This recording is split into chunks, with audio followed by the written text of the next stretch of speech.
Hello and welcome everyone. Thank you for joining us today for our webinar titled Getting Started with H2O Driverless AI. My name is Patrick Moran and I'm on the marketing team here at H2O.ai. I'd love to start off by introducing our speaker. Nicholas Pung is a partnerships engineer at H2O.ai. Prior to working at H2O, he worked as a quality assurance software engineer developing software automation testing. Please feel free to send us your questions throughout the session via the questions tab. We'll be happy to answer them towards the end of the webinar.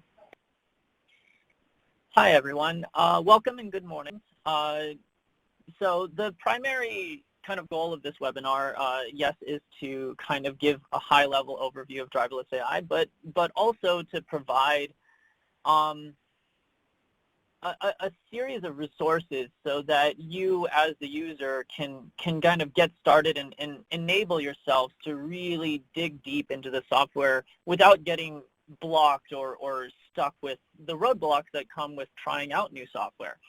So first we're going to do kind of just a high-level overview. I'm going to try and walk through the slides at a relatively consistent pace here, but another thing that I do want to make sure of is that we do get into equivalent of live demo so that you guys can actually see the stuff in operation as well. So so without further ado, let's go ahead and get started. And I will try and take about 10 minutes or so towards the end of the webinar to answer any questions. So let's get started. Today, we have roughly 175 to maybe almost 200 employees at H2O.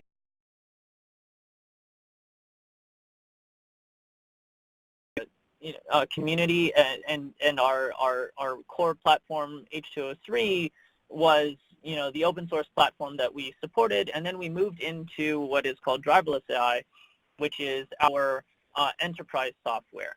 We were founded in 2012, and we've gotten a good amount of funding since then. And at this point, we now have offices almost in every corner of the globe. So just a high-level overview of the company, if you're not familiar, and just a quick talk about some of the labels and some of the companies that we have.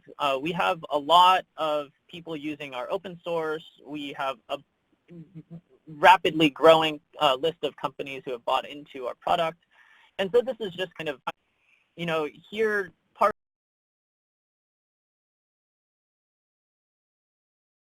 of it, which is that we like to be open about our work. And even though we do have a closed source product, we are a very open community and open company. So moving forward, just a quick talk about our product suite. I know I got into it just a little bit, but we have basically three major products. We have H2O Core, which you can see on the left side of the screen. This is a distributed platform. It can run on many bases, and it's very good for handling massive size data. It's very similar to a library. So you're looking at, when you install it, your interface will, either look like a Jupyter notebook, or it might look similar to, writing code for scikit-learn. It's a library, essentially. You import your packages and then you utilize them for training of models. Sparkling water is essentially H2O3, but on top of Spark. So basically everything that we've done in H2O3, we've integrated into Spark so that we can actually, run on top of a Spark platform. And both of these products are open source, so they're 100% free. You can get access to them, either through our downloads, or most open source distributors like PyPy and things like that will also have a copy. And then finally, we move into probably the core of our discussion today, which is driverless AI. This is our closed source platform. It's something that we've kind of developed, or at this point, I think it's roughly 2 years old, the product, and it's been developed with, the idea of automating all the tasks that a data scientist might find painful so that they can focus on things that are, much more interesting to them. So things like feature engineering, things like model tuning and hyperparameter tuning. And we do this with, techniques that have been developed over time through our Kaggle Grandmasters that we house in-house. So H2O AI is a recognized leader in AI and ML. We have been a leader and a visionary in the Gartner quadrant for some time, as well as other various various third-party basically evaluators such as Forrester. So just moving forward from this, I don't want to spend too much time on these slides, but basically we are a kind of cross-industry, cross-vertical platform. So we've seen use cases in insurance, we've seen use cases in retail, financial services, manufacturing, healthcare, so on and so forth, doing various things like predicting, is sick, not sick, or, will you default on your credit card, or, will there be a failure in a machine part over time, or things like that. So just kind of very high level, we'll dive a little bit deeper into this, but industry use cases. So you can, and we're gonna have a copy of the deck for you guys to see, so I don't want to dive deep into all of these, but you can kind of see a couple different ones. We have things like IID datasets, IID use cases such as transaction fraud or collusion fraud, but we also have things like predictive maintenance, which is a time series problem. We have, next best offer, next best customer, which could potentially have things similar to NLP parsing and stuff like that. So there's a lot of different use cases, and we're trying to build a tool that is generalized across the use cases that you may have anywhere, anytime. So just in case it wasn't clear, but we are very much an open community. We have, a community Slack channel, which you can see on the page right now. This is going to be for, you to get access to us, essentially. So if you join the community Slack, you're welcome to ask us questions at any time. And, we will try our best to answer them in due time. So the URL is right here, h2oai/community. I believe this actual slide is just a tad bit outdated. It's actually h2o.ai/community, no Slack. So now we're actually going to dive deep into the actual crux of this, which is driverless AI. So driverless AI kind of comes with multiple components. And from the UI, if you've never seen the user interface before, it can be a little bit overwhelming. I've heard people tell me that it looks like a starship or, like a cockpit. I've heard people tell me, that it's just too confusing for whatever reason. So what we're going to do today is just dive into each of the individual components so that you can understand at a high level what you're expecting out of each, and then move from there.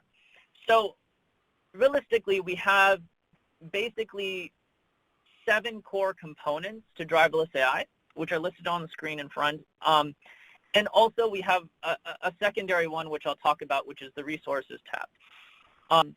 So starting from the top, we have Dataset.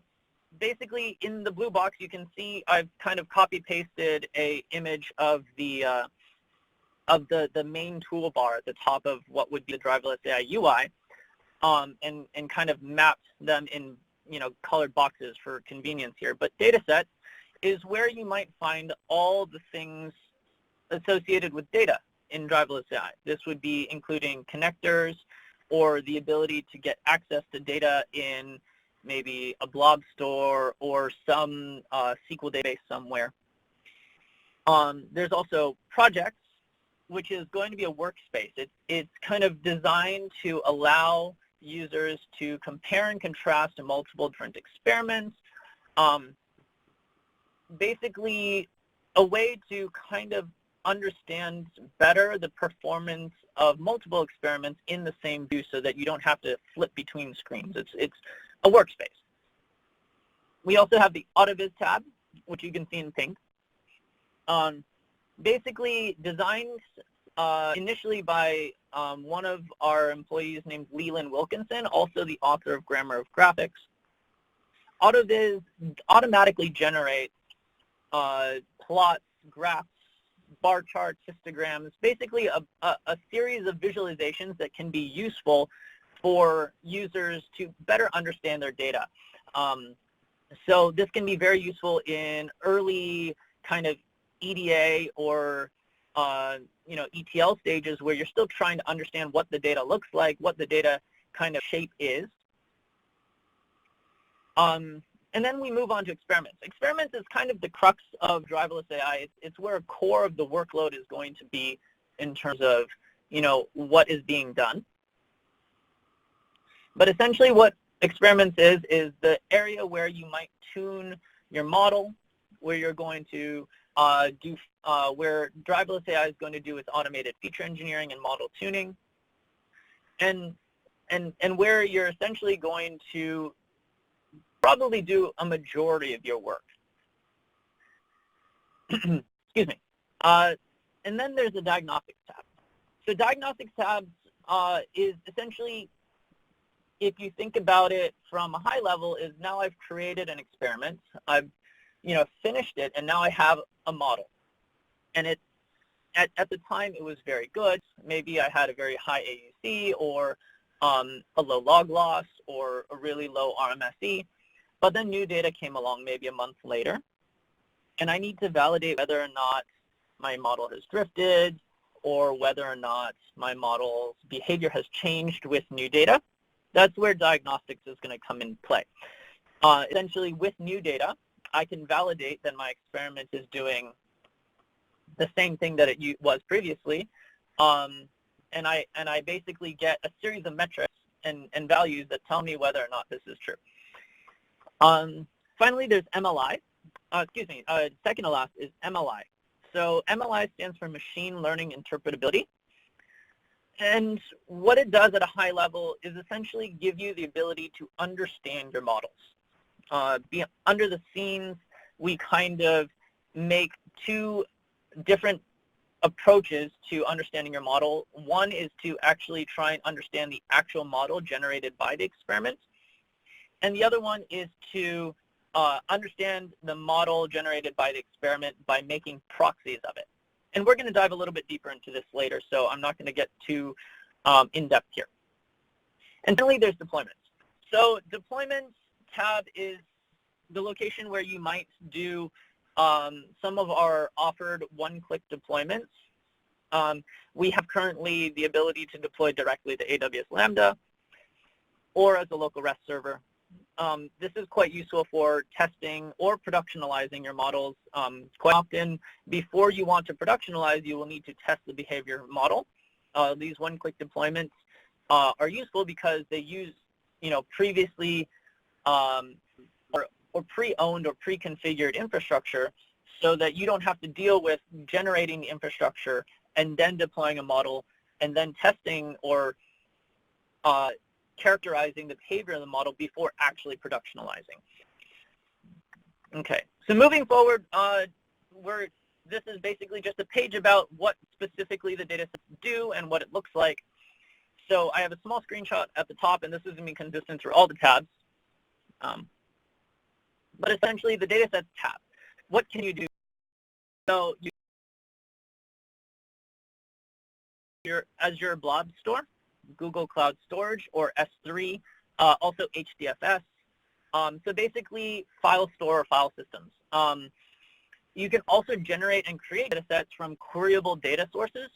So this would include Google BigQuery, generic JDBC. So this is would also include MySQL or Postgres. Also test against Oracle DB and Amazon Redshift. KDB Plus is a time series database, so again, queryable. And then Snowflake, which if you're not familiar, is basically a cloud data warehouse, also queryable with SQL. You also can do a couple different things. You can dive a little bit deeper into the details of a data set, and this would be similar to doing like pandas.describe. Or you can split your data into train and test. And with our newest release of 1.8.1, which should be coming out soon, you will also have the ability to add custom data recipes, which allow you to do some munging on the data directly within the platform. So just a couple of useful resources at the bottom of the page. Feel free to browse through them. They're all kind of related to the docs, but usually what happens is that it's useful to just have the link directly in front of you, which is the reason why I provide it. So moving forward to projects. So projects, to kind of reiterate what I said before, is a place where you can compare and contrast multiple experiments. So let's say I have, a single data set and I want to try out multiple experiments with multiple different settings and, ways of actual model tuning and different feature engineering search spaces. What I would do is I can actually then later, after I run the experiment, or even before I run the experiment, create a project that aggregates all of these so that I can see them in parallel. I can compare them in parallel. I can compare the settings. I can compare the run times. I can compare, the actual validation scores or test scores, things like that. I can even get a new data set and score all of these experiments at once against the same data set so that I have basically apples to apples comparison. So we will talk a little bit more about this in the live demo, but that's kind of high level what projects does. And be sure to take note of at the top where there's like a little red box, just basically tells you where in the toolbox you can find this, or in the toolbar you can find this. Now we're going to move to Audited. So automatic visualizations is one of those things that a lot of people find useful, and myself as well, because you can kind of understand a little bit more about the data without actually having to run an experiment. And you can visually see what the data is kind of doing. So with an example in the kind of screenshot that I have here is with outliers, you can kind of see for each column, and this is just like the introductory screenshot. So this is, all of these are interactive, and we'll show you later. But with outliers, you can kind of see for each column, what is the distribution of the data, and why might these dots, on the far right or the far left be potentially outliers? Or, potentially if there's a bimodal distribution, there could actually be outliers in the middle of your plot. So just something really, really interesting to kind of take a look at.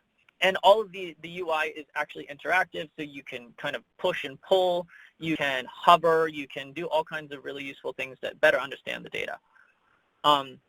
And one thing that I find really powerful is actually the fact that it actually takes a look at the distributions of the data and actually recommends transformations that would potentially be useful to make it more machine learning friendly, to make it more helpful to you as a user. So potentially if there's a skew, maybe taking the log of it in order to make it more Gaussian, potentially. So we're going to move into experiments. And, with the exception of projects, the workflow really goes, get your data in the data set, maybe do a little work there, run Audited so that I can understand the data and see whether or not it's valid or good for running an experiment, and then run an experiment. Or potentially create a project so that I can run multiple experiments in parallel. So experiments is really the core of driverless AI. It takes all the knowledge of our expert data scientists, of our Kaggle grandmasters, and kind of packages it into our genetic algorithms so that under the hood we can do a lot of the automatic feature engineering, automatic model tuning out of the box for you, essentially eliminating a lot of the need for users to manually code this, manually put this together in, say, Python or R. We also provide expert settings for more fine-grained control. So this means things from a system level, like how many GPUs do we use, all the way to, do I actually want to use this transformer? Is it actually allowed by my company? Can I whitelist or blacklist them? Or can I whitelist or blacklist certain algorithms like TensorFlow? certain companies may not be allowed to use TensorFlow if you're trying to be more transparent about what your model is doing. TensorFlow is a bit less interpretable. And then there's also custom recipes. Custom recipes allow users to import their own Python code into Driverless AI so that it can augment what we are already doing or compare against what we are already doing. And what the experiment finally comes out with is a production-ready model, something that is ready.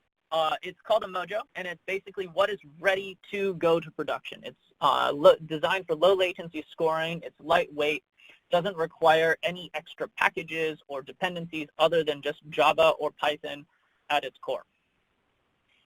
And it will also, not on the slide, but it will also create for you automatic documentation of every step in the process that we did. So what models did we try? What features did we try? How did the features perform? How did each model perform? All this stuff is automatically documented into a user-friendly, user-readable document in a .docx file format. Okay, diagnostics. So I actually covered a lot about diagnostics already at the top of the page, or at the top of this talk. But basically what it does is it allows you the ability to diagnose your model, right? So previously I created an experiment. Now I need to know whether or not it's going to do the same performance or better a month later, a week later, 2 days later, depending on how quickly you iterate over your data. And machine learning interpretability. Now, this is actually something that's really interesting. This is in itself kind of an entire standalone package that really could be its own product if it really wanted to, or if we really wanted to make it one. But we ship it with Driverless AI. And what it does is it actually allows you to take the model that was generated out of the experiment and really dive deep into better understanding of what the model is actually doing, what behaviors characterize this model. So the example being is if you have an ensemble of, say, 10 models and you have a massive feature search space with really complex transformations and clustering and SVD and things like that, that gets very hard for you to understand and explain to, say, your boss or maybe a customer who may not have the same level of statistical knowledge that you as a data scientist might have. So that's where we provide the surrogate models. Basically, we train several different types of surrogate models or proxies to the original model that try and characterize the behavior of the model, but using simpler algorithms underneath the hood, things like linear regression or a decision tree. And this allows us to provide human-readable explanations as to what Driverless AI model did and why it made the decisions that it did. And then we also have, from the actual Driverless AI model, disparate impact analysis and Shapley plots to enhance the understanding of what we're actually doing within the actual Driverless AI model. So this is a very powerful tool. It's very powerful for many reasons, but it also is powerful from a government's perspective, wherein perhaps you need to actually provide legitimate reason to your user as to why the model made the decision, especially if you're talking about maybe approving or denying an insurance claim or approving or denying a new credit card or something like that. If you were to say, yeah, my model decided, therefore you can't get a new credit card, that could open up to a lot of issues, especially if underneath the hood it was biased against maybe gender or something like that. And finally, we're going to talk about deployments. Actually, sorry, second to last, we're going to talk about deployments. Deployments, again, this is kind of our ability to deploy via one click or a couple clicks a standing REST server or an AWS Lambda deployment to quickly and easily kind of characterize what the model is doing underneath the hood. In many cases, most users will have their own infrastructure into which driverless models will need to be deployed. And we have several different production-ready templates and examples of ways to deploy in multiple different types of infrastructure, things like scoring as a Hive UDF or a Spark UDF, or deploying it as a REST server in Docker, or deploying it as a REST server in Kubernetes or something like that. So we have like production level kind of examples for the actual productionalization, and we also have the deployments tab wherein we can, deploy quickly to characterize what the model does and why the model is doing as it is. Or, behavior such as scoring latency and things like that, rather than MLI, which is characterizing the model behavior versus the model's scoring behavior. And you can see kind of the examples and template links down here, and they're open source repos, so you can actually go directly here and actually browse and see and file issues, things like that. Okay, and finally, often overlooked but very important is the resource tab. The resource tab does not a ton in terms of like actual interactivity, but it provides you a couple different really useful things, one of which is the system info. So this application is running on top of a machine, and maybe you're curious why your experiment is running slow, or maybe you're curious as to why certain things are going on. System info is really useful because it just tells you resource consumption. The other thing that it will also provide is things like the Python client or R client, which allow you to interact with driverless AI programmatically. And it also provides you with the actual Mojo runtime. These are basically the only dependencies that you'll ever need, with the exception of the language itself, for scoring. So if I wanted to say score in Java, I would add the Java runtime for the Mojo, make sure to have Java on whatever machine or platform that I'm running, and have the Mojo. And that's the only three things I would need for productionalization. Okay. So that kind of brings us to the end of our high-level overview. And now we're going to go ahead and talk a little bit about just what are useful things. So we just finished our H2O World in New York. If you're curious about some of the talks or the agenda, we had a lot of really smart people talking throughout the day. I believe this was Tuesday. So you can go to the link below and you can actually kind of rewatch some of, or any of the talks that you want to see or hear. And several of them dive a little bit deeper into some of the more nuanced features of driverless AI, which would be pretty useful sometimes. Access to the docs, and also where can I download driverless AI is right there. If you've never had a trial license, you can also get a free trial. It's actually at www. that just says try for free. It will give you a 21-day trial license, which you can use for basically working with driverless AI, using or trying it without actually having to pay.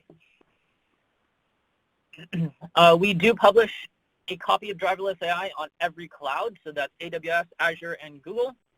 And you can see the marketplace offerings. Here are the links. And we also have a tutorials website. So this is really useful if you want to actually dive in deep into how to actually do things in driverless AI without having to, read the docs or anything like that. This is a step-by-step guide to how to do things in driverless AI. What does it even mean to use machine learning, MLI, so on and so forth. And so now we're going to switch into the kind of more interactive part of the day or the webinar, which is the actual workflow. So what I'm going to do here is not really dive in super deep to any of one particular component, but I'm going to start from step A, which is I don't have any data in driverless AI, or, well, my example does have data in driverless AI, but I'm going to start as if there is none, and then move all the way into a productionalization instance. So without further ado, let me flip over. And so what you're seeing here is basically one of our demo instances. I've already logged in for kind of ease of use. And I have a couple different data sets already kind of in driverless AI. But if you've never kind of added data into Driverless AI, it would look empty. So there would just not be these 4 rows here. And what I can do is, at that point, is if I've never had data in Driverless AI, I can actually go to the Add Datasets tab here and add them from any different location. So as we talked about before, there's the option to add it from, say, S3 or Google Cloud Storage or Minio or Hadoop or Azure Blob Store.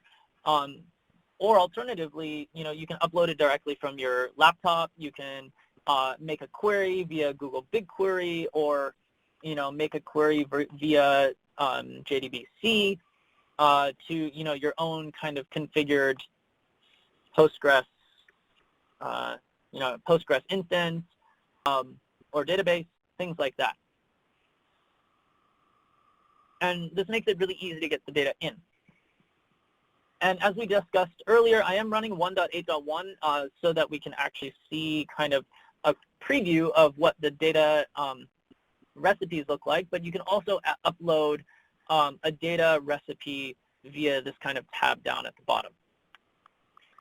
So now once we have our data, so I already uploaded it from the file system, so this is the data that we have, which is, we're going to just,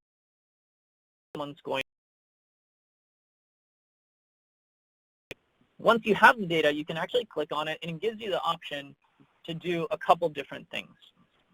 You can take a look at the details, which gives you a high-level overview of the distribution of the data at the top, as well as something equivalent of like pandas.describe or pd.info, which is to give you the count, the number of missing values, the average, min, max, standard deviation, all the kind of useful high-level information that you might need. And one interesting thing to look at is the logical type. So in some of these cases, or for all of these cases, they're all integers for us, but some of these, like these columns, pay 0, pay 2, pay 3, are actually statuses. They're not actually continuous values. So what we might want to do, instead of doing auto detect, is actually tell Driverless AI to handle it as a categorical value. What this does is it basically says, okay, this column pays 0 is actually a status. It's actually a category, so handle it as such.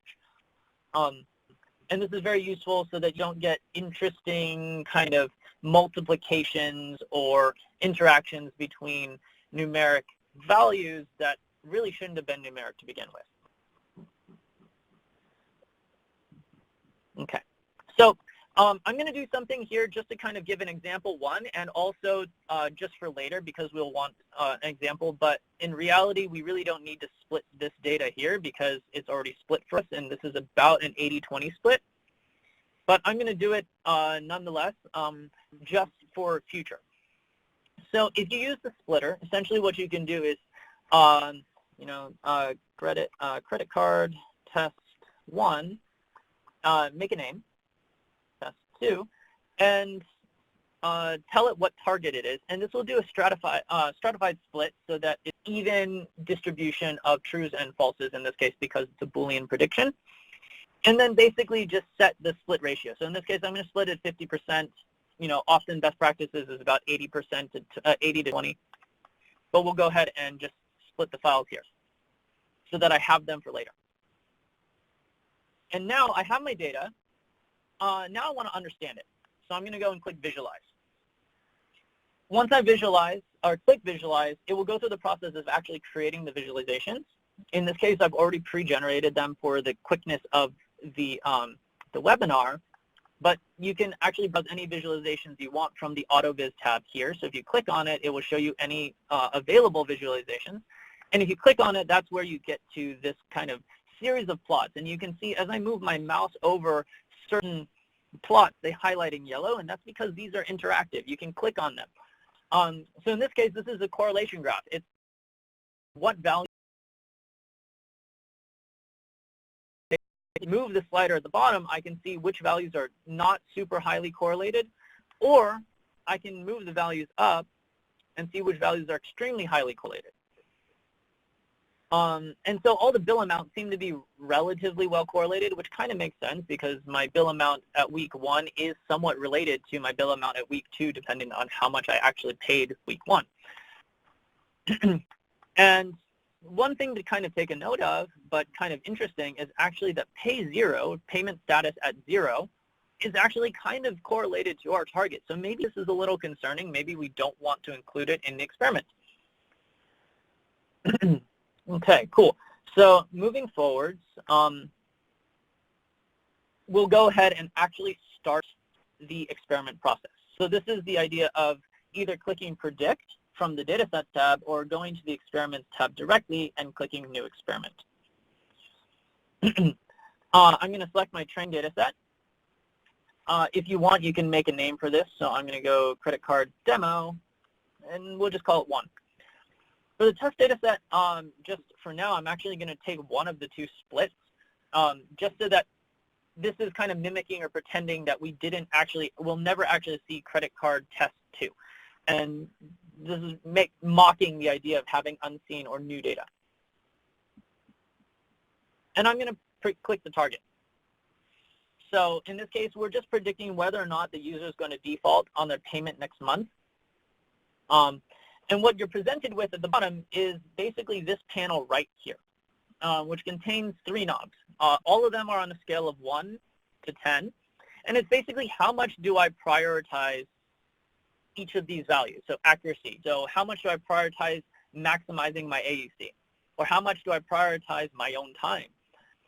If I have a value of 10, basically this is saying I don't really care about how long it takes. I just need it to finish eventually, and I need it to give me, take as long as it needs to get the best possible score.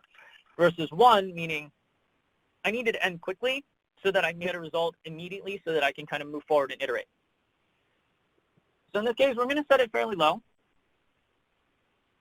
We're going to set the accuracy down just a little bit for time purposes. Obviously, the higher the accuracy setting, the more it's going to prioritize getting the right score or the best score, and so it's going to take more time. And by the way, you can see any of the kind of changes to these knobs will affect game plan. Interpretability means open up to my entire feature search space. I don't need to worry about people not understanding what I'm doing underneath the hood. Versus 10, meaning I need everyone to be able to know what I did and what feature transformations happened. So you get things like one-hot encoding. So is or is not this category, or how often did this category appear, or was this date not a holiday? Things like that. So we can set this kind of middling values. I am going to click on the expert settings panel just to show you, but we're not going to change anything for this. But basically what this does is it gives you access to a couple different things. It gives us access to upload a custom recipe, load a custom recipe from a URL. So this is from your machine, from your local laptop. This one would be from a URL like a GitHub link. And it also gives you tuning controls over the experiment, the model itself. So what models am I allowed to use? Kind of maybe what are the hyperparameter search spaces that I'm allowed to have. Feature engineering effort is kind of an interesting one. How hard do we work to actually create new features? Time series settings. If you have a time series problem, you may want to configure some of these. NLP settings, if you have text in your data that you may want to configure the experiment to run with. Very low level control over your recipes. Do I, specific transformer, and so forth. And system controls such as, how many cores do I get to use, or how many GPUs can I use? Things like that. And we'll go ahead and launch the experiment. So at this point, it's going to go ahead and do its thing. Driverless AI, at this point, it's kind of like putting the coordinates into your self-driving car. You've kind of done all the legwork, and you've told driverless where to go, and so now it's going to go ahead and do its job. You can see it doing things like checking for leakage, and it will notify you if there's any leakage. It's also going to check for, columns to automatically drop, like the ID column, because this is perfectly unique, so it's going to drop it. So just while this is running the first time, I'm going to go ahead and show you the projects workspace. And clicking on the project's workspace, you can actually see that I have already two previously run experiments, and I'll go ahead and link on the experiment that we just started. We go ahead and do that. So now what this does is actually allows me to see all the experiments I've run with the same data set right here. And you can see that I've run a couple with different settings, or maybe the same settings, but different test data. And the interesting thing is I can actually click all of these and compare them side by side. So what this does is it will show me, what the confusion matrix is side by side, so I can see whether or not I was doing well, what are the most important features, and you can see some, in this one, we use really simple settings, so we don't get a lot of automatic feature engineering, but here we get more complex feature engineering because of different settings. So we can see, okay, well, now we have clustered target encoding of, 2 different values, and as opposed to, the most important feature in this original model, which is just an original column. So definitely something super interesting about the project's workspace is just being able to see and compare everything side by side. Okay. So I'm going to dive a little bit into the actual experiment here just while we can. But basically what it's doing is it's giving us notifications and telling us in time any kind of interesting things. It looks like this experiment was stopped early because it didn't improve over a certain number of iterations. And what you can see on the middle panel is basically the top most important variables. Anything that we generate has this kind of tag at the beginning before the original column name. You can see the progress over time, and you see that we trained a whole bunch of different models. Each of these little dots is a different model that we tried with different features to kind of see whether or not we can improve over the baseline score. Interesting kind of concept here, but only related to the actual test of this demo instance is the fact that we've run this experiment a couple times before. So driverless AI actually learns about the distribution of the data set and the actual data set itself, and we store some of that in what we call feature brain. And so it takes some of the previous kind of knowledge from previous runs and applies it to new runs, seeing the same data. So this is the reason why we hit the best possible score really, really quickly. And you can also turn that off in your own instances if you don't want to allow for past knowledge to kind of apply to the new experiment. You can also take a look at several different charts. You get precision versus recall, ROC curves, lifts, gains, KS charts, things like that, which are really, really useful. And finally, we're going to actually dive into one of the completed experiments. So in this case, we have one that is basically a complete replica of the previous experiment, or the experiment that I was running. And you can take a look at now the final completed stage. You have things like interpret this model, diagnose model on a new data set, score on another data set, so on and so forth. Or download any of the scoring pipelines, or the experiment summary. So the experiment summary is basically a giant zip file that contains everything you might want to know about the experiment itself.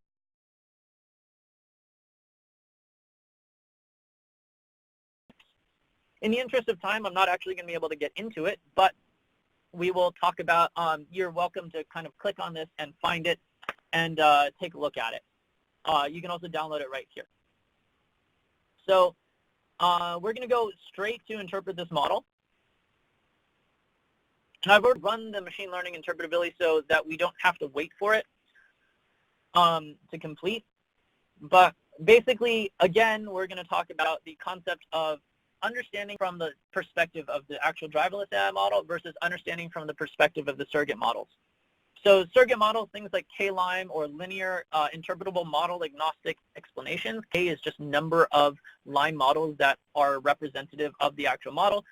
Give you basically linear betas. So they're like, what is the exact linear effect that one column had on the prediction?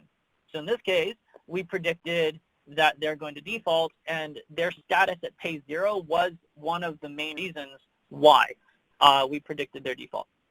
You also get things like decision trees and random forests, which are fairly easy to understand. You get things like feature importance and partial dependency. You know, very, very interesting stuff. In the driverless AI model, we get things like Shapley plots, so that you can see the actual feature, not importance, but basically the weight of how much the feature affected the model. You also, again, get partial dependency plots. We also have a new feature for disparate impact analysis. So this is kind of the idea of like what if, or you know, maybe this would help you identify potentially if there was any bias towards a gender, towards an age, towards a race, so on and so forth. And you also get sensitivity analysis. So this is all really, really powerful tools to kind of understand what the model is doing. And again, for interest of time, unfortunately, we're not going to dive too deep into it. But you know, that's where the resources come along, like the ability to actually like look the links, dive deep into each of the tools, you know, on your own.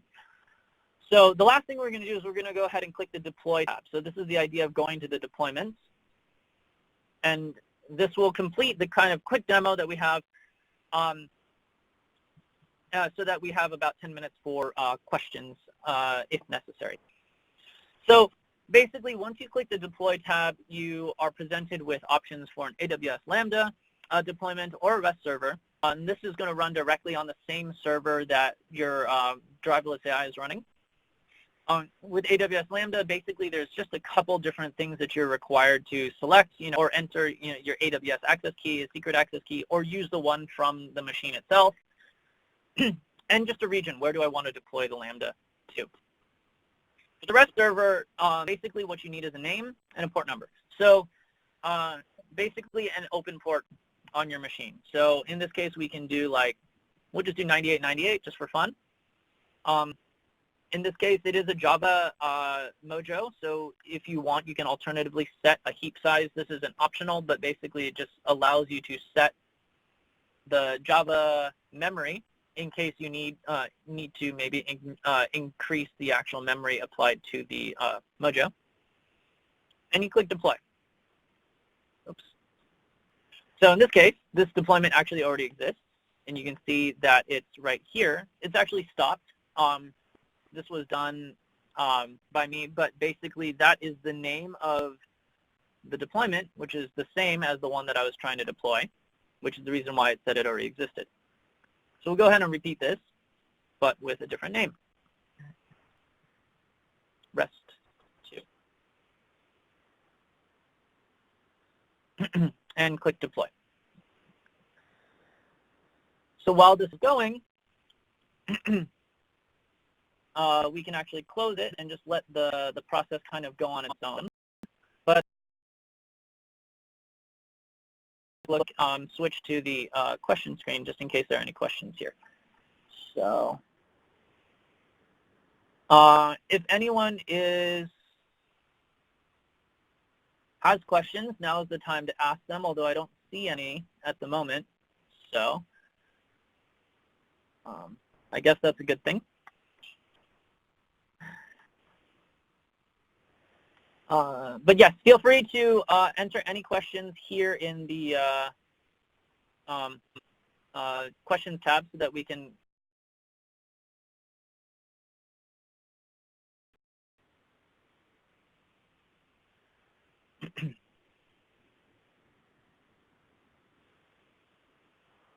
and just last thing about the deployments, just while we're waiting, but once you deploy it, it will give you basically location on where to score it, so this is, and a sample curl request, so that you can actually try and test this in production.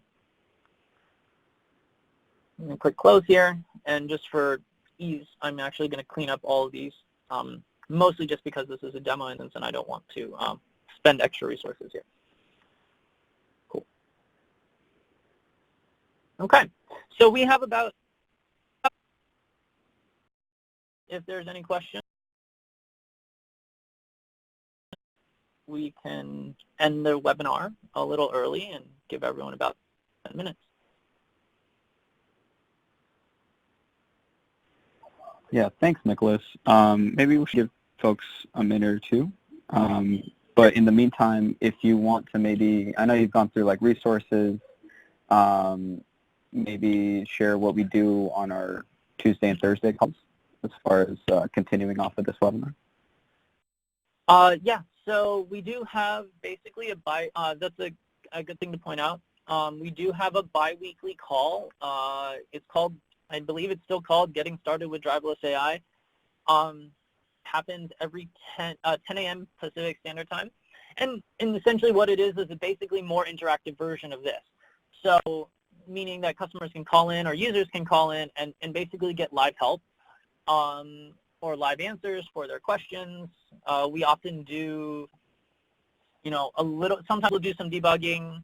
Other times we'll just do a demo depending on what are the needs of the people on that specific instance at that specific time. So definitely a good time and place to stop by if you haven't heard of it before, and if you need more interactive discussion. Yes, and just to reiterate, those are held on Tuesdays and Thursdays at 10 a.m. Pacific time. Yep. Okay, well, I'm not seeing any other questions come in, so I think we can go ahead and wrap it up. I want to thank you, Nicholas, for doing a great job and taking the time today. I'd like to thank everybody who joined us as well. The presentation slides and the recording will be made available in our Bright Talk channel, and we just hope you have a great rest of your day. Thank you. Actually, so Patrick, it does seem like someone just asked about NLP. Since we do have some time, I'll go ahead and just answer that quickly. Perfect. Just go ahead and can I click screen share again? Sorry, 1 second while I open the screen share app again. Share. Okay, cool. So back to sharing. So NLP is actually one of those interesting things. Is it possible to point the system to different online texts or include a folder of PDFs, et cetera, et cetera? So online text, maybe. So the one thing that's really powerful about Driverless AI that was released as of version 1.7 is custom recipes.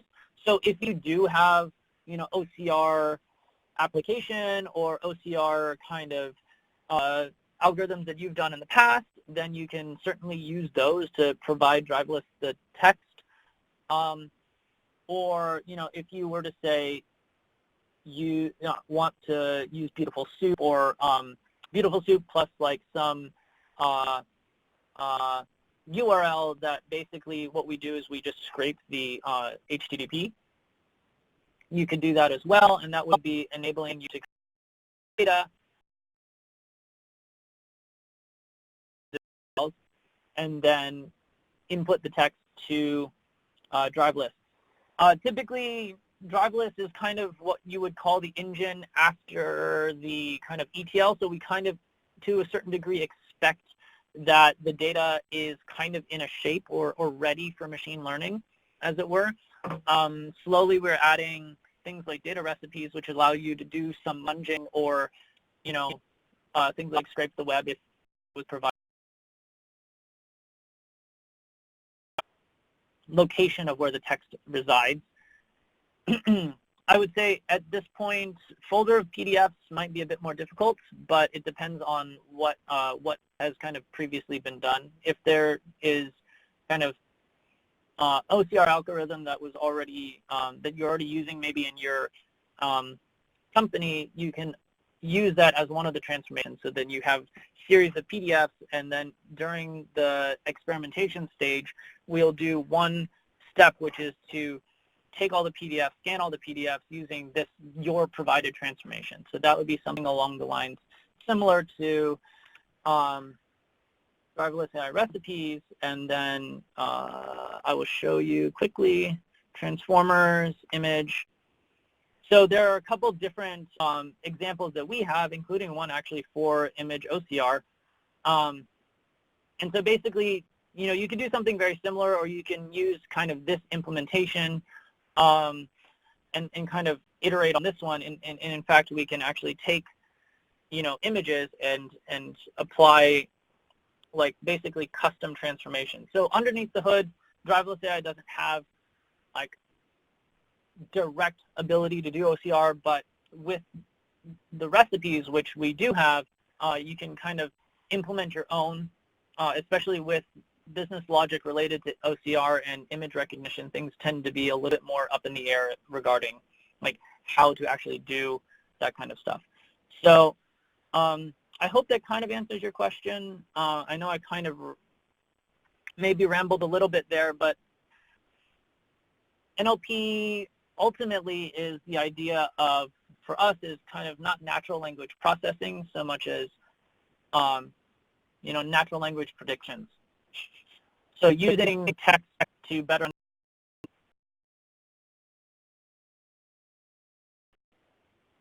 Cool. So I know that's a really long question, or rather answer.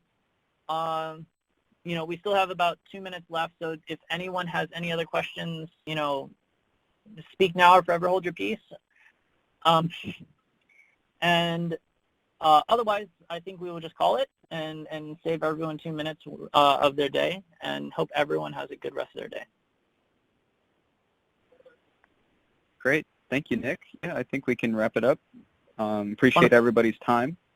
And, yeah, we hope you have a great rest of your day. Thank you. Thanks, everyone.